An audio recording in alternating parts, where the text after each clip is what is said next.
so that you can have great wealth.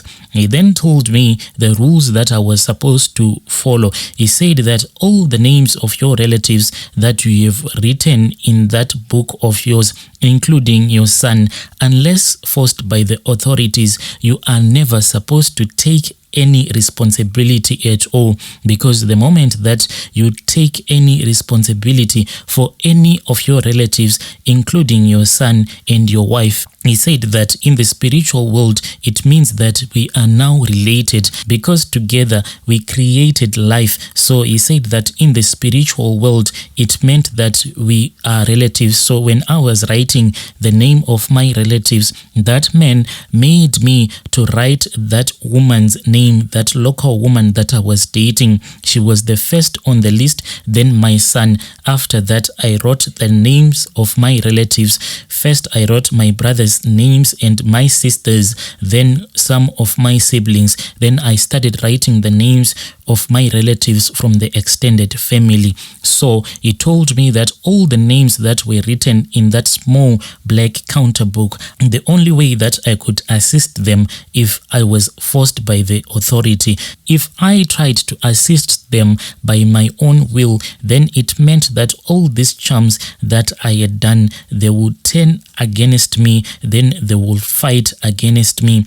After the whole thing was done, I was then told that I had to continue with my small business. But what would happen is that out of the blue, money will just start appearing. He said that I should return back to my place and I should come back to him. This was after a month after we had performed this ritual. So I returned back home to my place without anything, but I had a lot of trust in that man, because he said that if you lose any hope in me, then it means that the charms cannot work for you. So I returned back home and I continued praying the way that he had taught me how to pray. When I was praying, then that man called me one day. He told me that I was supposed to return back to his place so that we can continue with the rituals. So I returned back to his place, but this time around, he had told me that when I will be returning back to his place,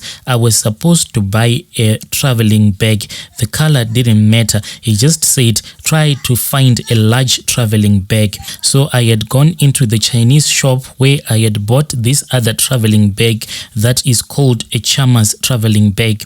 After I had bought that Chama's traveling bag, I then drove to that man's place there in the Free State. When I had arrived at his place, he then gave me a white cloth, which he gave me an instruction how to fold that white cloth that he had given me. He told me the correct way that I was supposed to place that white cotton cloth into that traveling bag that I had bought when I was still in Johannesburg. After the whole rituals were done, then that black he got was then fetched again from the paddocks where he kept all of his goats. His assistants then came with that black he got into the dining room. Then one of his assistants made a circle around me whilst I was kneeling down, and that traveling bag was in front of me. After he had made a circle around me, they then took that black he got back to the paddocks on that man's farm where he kept all of his goats. That was how I became a ritualist. When I traveled back home, that man had told me that for 3 months I was not allowed to be in any intimate relationship with any woman. My brother, if it was not about the money, I could have failed this task, because a lot of women that I used to date on social media, we used to do that thing of sexting, and it seemed as if I was very addicted to that thing. Even now, I am still addicted to that thing. Whenever I date a woman, the first request that I sent to her is that she has to send me some of her pictures whilst she is bathing or doing some crazy stuff. So because of the love of money, I kept myself clean for those 3 months. Then one morning, my brother, when I woke up, I saw that the Chama's traveling bag was full of money, and then great wealth kept on pouring into my life. But the only problem that I have is that I am not allowed to assist any of my relatives, including my ex-wife. The only way that she gets my money is through child maintenance.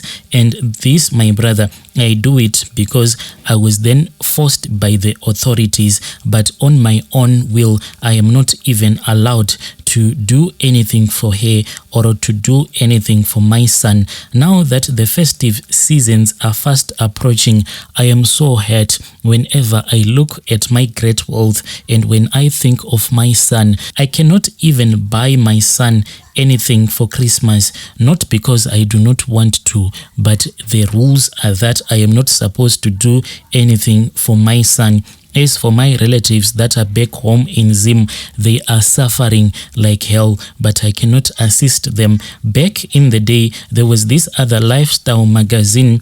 After news had gone around that I had something like a fleet of Bentley cars parked in my garage, so that lifestyle magazine wanted to pitch up at my place so that they can have a little interview at this other property of mine that is here in South Africa, but I could not do that, for I cannot risk my face being in the public.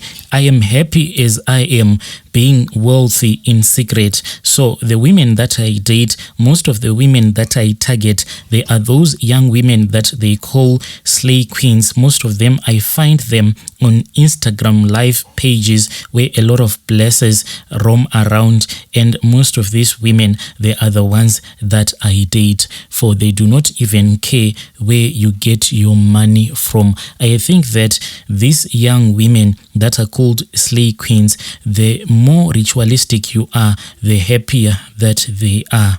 Dear listeners, right there is a message that I received from one of our listeners. He is based in South Africa, but he is from Zim.